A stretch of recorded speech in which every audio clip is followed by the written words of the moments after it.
back, folks. We're talking about just the ongoing terrorist campaign in this country to burn and attack churches and pregnancy crisis centers run by Christians.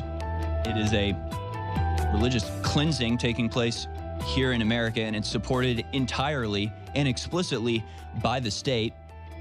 Pelosi throws gasoline on the fire, labels the Supreme Court an extremist body that punishes the American people. House Speaker Nancy Pelosi threw gasoline on the fire and labeled the Supreme Court an extremist body.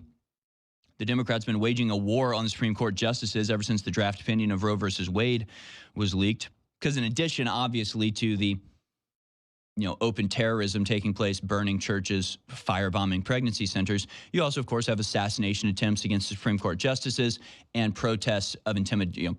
They aren't really protests. They're campaigns of intimidation outside of the houses of Supreme Court justices. And of course, all of this was called for and is encouraged by sitting members of Congress.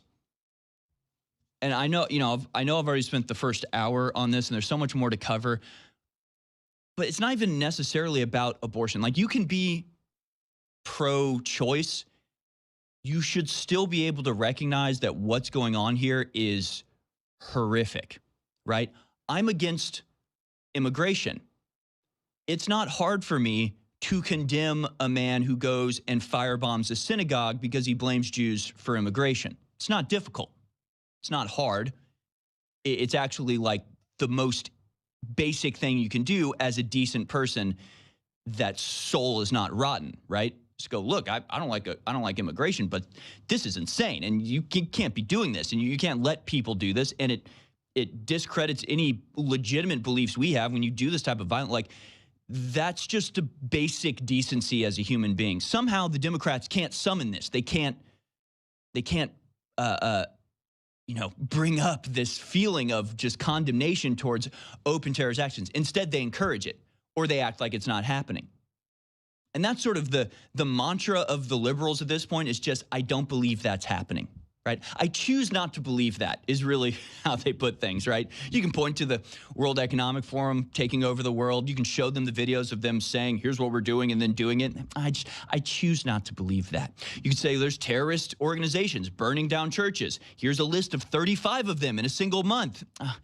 Yeah, but I don't think that's really happening, okay? No, it's a group. It's called Jane's Revenge. There's a number of other groups. They're tied in with Antifa. They have an organization with slogans and flags, and they come together and do this stuff that they say they're going to do. And they're just like, I don't know. I just don't believe you. I just don't believe it's happening. I don't know.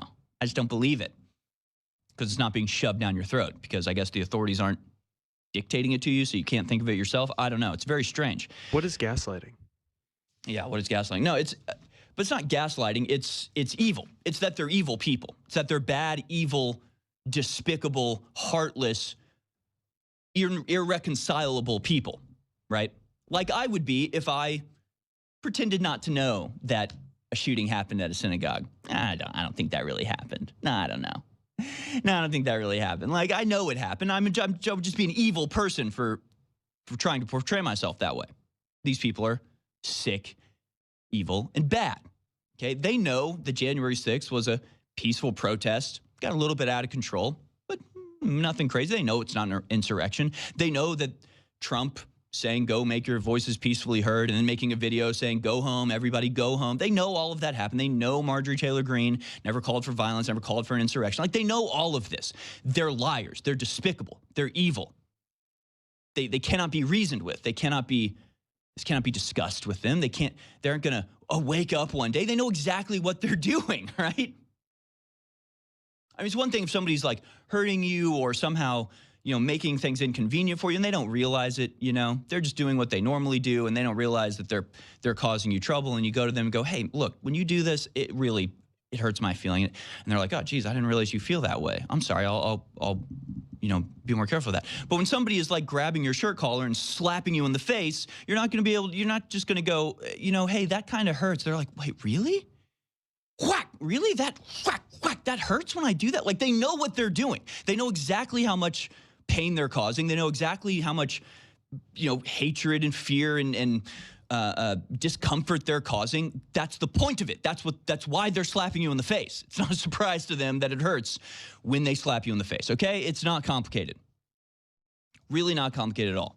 And of course, the other part of this is that not only are Nancy Pelosi and Alexandria Ocasio-Cortez and all of them calling for this violence, and if we had maybe instead of a January 6th committee, we could have a leftist terror committee, and we could arrest all of these people, and we could investigate them. We could seize their assets. We could seize their cell phones and go through them and find the networks and dislocate them and arrest the people, the organizers that are involved, and find out where their funding comes from and arrest the people that are sending them money, and then bring in the Democrats in office who clearly have connections to these people and are clearly giving them political cover to carry out this terrorism.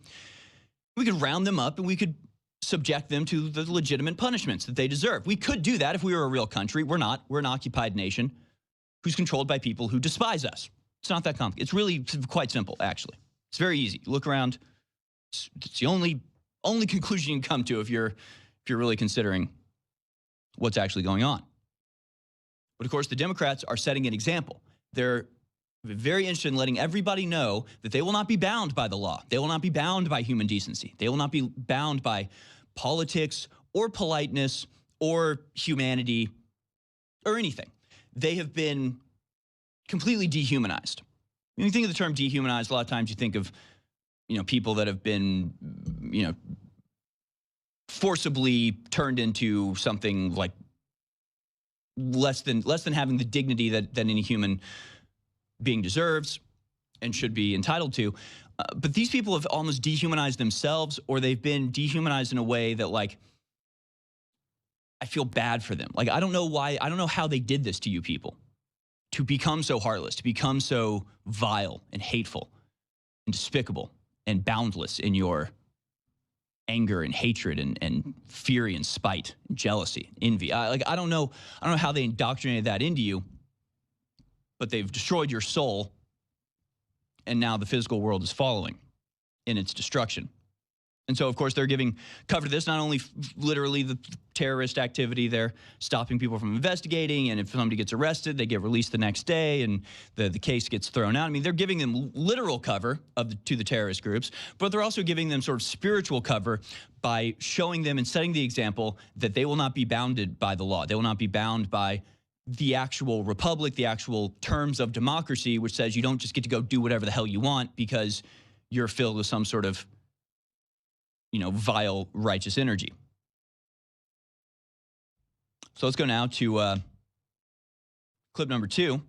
Here's the Biden administration announcing that the HHS is looking into providing transportation services for women who are seeking to go across state lines for abortions. Let's watch. Help their employees if they need to go out of state for abortion access. Yeah. What companies are we talking about here? Yeah, we're talking about some pretty big names, Stephen. We're talking about Disney and Netflix, Dick's Sporting Goods, all among that list that seems to be growing by the day.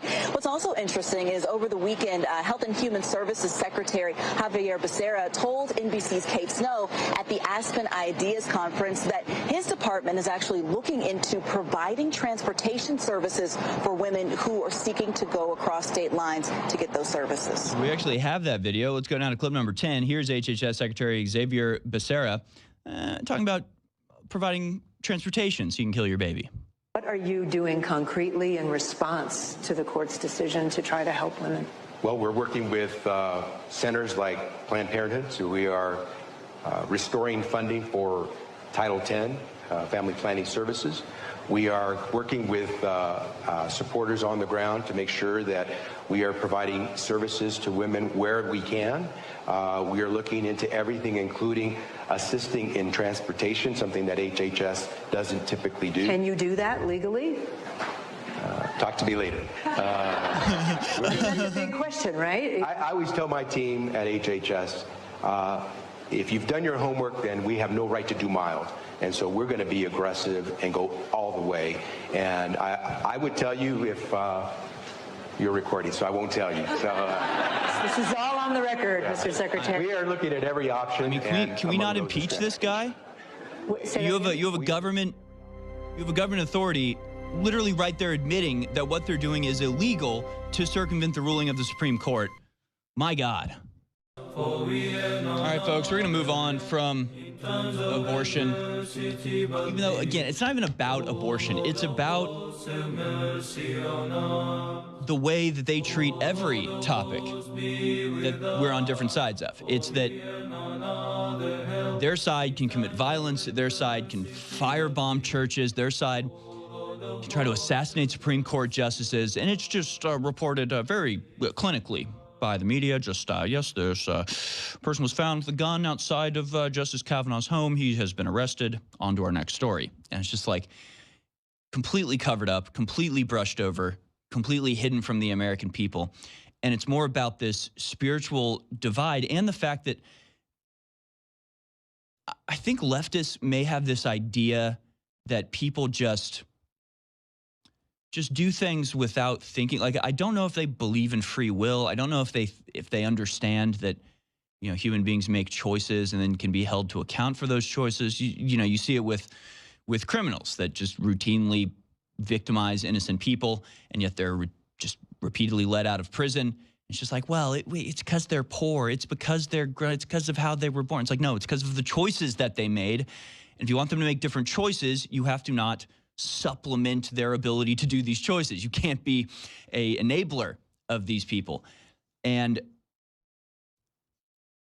I think it's sort of this. It's the same with the abortion topic. They just think like, well, it's just happening. This is just taking place. Like, they think that criminals don't read the newspaper or something.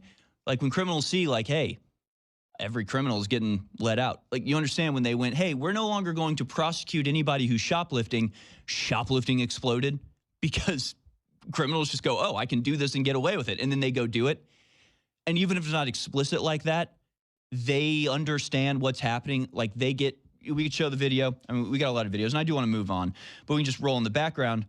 And boy, if you want to really get pissed off, go find this video at band.video. It's Owen Schroyer, clip number 14, getting attacked by psycho-liberals at an abortion celebration in a public Texas park. So he's hanging out in a public park, asking people questions, and the security guard comes over, and there's 2 cameras on him, 2 cameras filming, one that Owen's holding, one that a cameraman is holding. You can see them side by side here.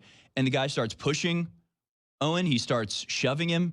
He like puts his hand on him, grabs him, pulls him, and the whole time he's going, stop pushing me, stop pushing me. And Owen is like, what are you talking about pushing you? Oh, you're on camera. This is ridiculous.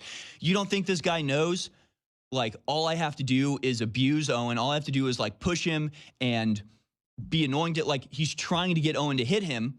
He's trying to get Owen to like push him back, because then he'll just slam him to the ground, maybe give him a black eye, maybe give him a bloody nose, maybe beat him a little bit. And he knows that the authorities will go, well, Owen Schroyer is a conservative, so he's clearly the bad one here, not the innocent, poor, black, 7-foot-tall security guard who's shoving Owen, who's on camera with 2 different angles, being the aggressor.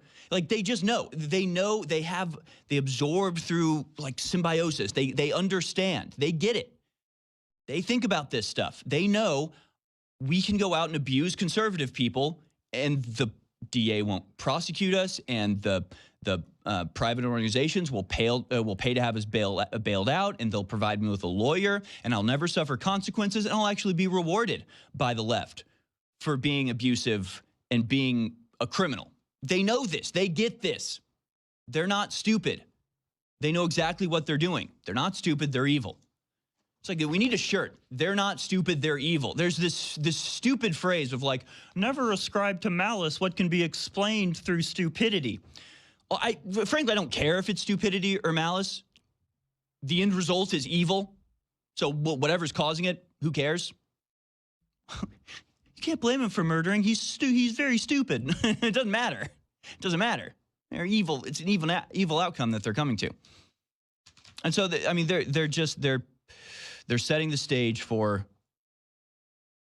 total destruction. I mean, they're quite literally setting the stage for open depopulation. They have indoctrinated people into this suicide cult. It's also like a murder-suicide cult, where they're setting the groundwork for people to just be completely heartless and to, you know, watch as their fellow human beings are like loaded into a train and taken off to be killed at a camp, and to sit there and think, we're the righteous ones for doing this. We're getting rid of those bad Christians and white people. We are standing up for the poor POCs, or whatever the hell these people think they believe. They're being trained, indoctrinated into a completely inhuman mindset, and everybody knows it, and they're encouraging this at every level. And it's really a sick psychological paradigm we're being indoctrinated into. And that's the point of all this. It's not even about abortion. It's about whatever topic it happens to be, however unimportant it actually is, however minuscule the pushback is. California, New York, Maryland, half of the states still have extremely lax abortion laws. You can still get abortions in any of these states. It's not preventing it from happening. I mean, this is like nothing, but they're burning down churches over this. Do you understand that if something really happens, do you get the status quo that they're establishing that they will then exceed next time? I mean, it's so simple. It's so simple what they're doing, and we just can't do anything about it. Apparently, we just can't prevent it. And of course, the media is part and parcel in this. They are completely complicit in all of this.